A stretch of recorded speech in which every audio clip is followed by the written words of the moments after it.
Hi guys, it's Arvin Golani, ang OFW ng Saudi Arabia. So ngayon guys, isaalis tayo, pupunta tayo ng Riyadh. Ngayon pa lang magsisimula ang aking Eid vacation dahil nga inuna muna natin yung mga Saudis people kasi deserve nila talaga sila munang unang magpahinga. So ngayon dahil it's my time, it's my turn, so aalis tayo. So ito nga pala guys ang aking mga dadalhin doon.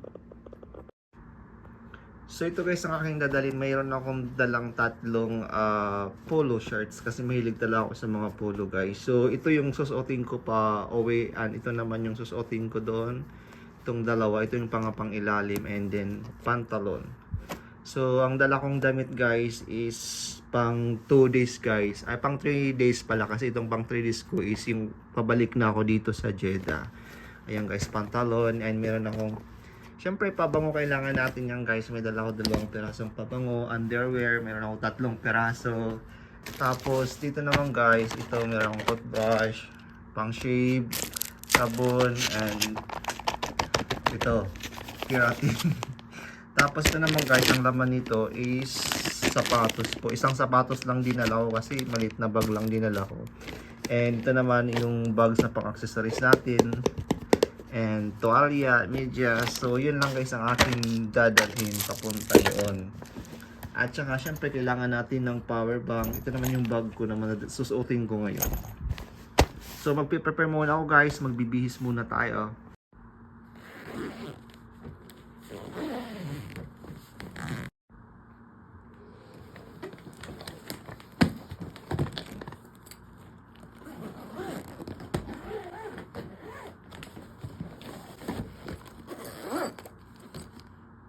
So bali guys, ang susuotin ko lang po is plain black t-shirt and pantalon black din. Siyempre guys, para ma-break ang kulay ng ating susuotin.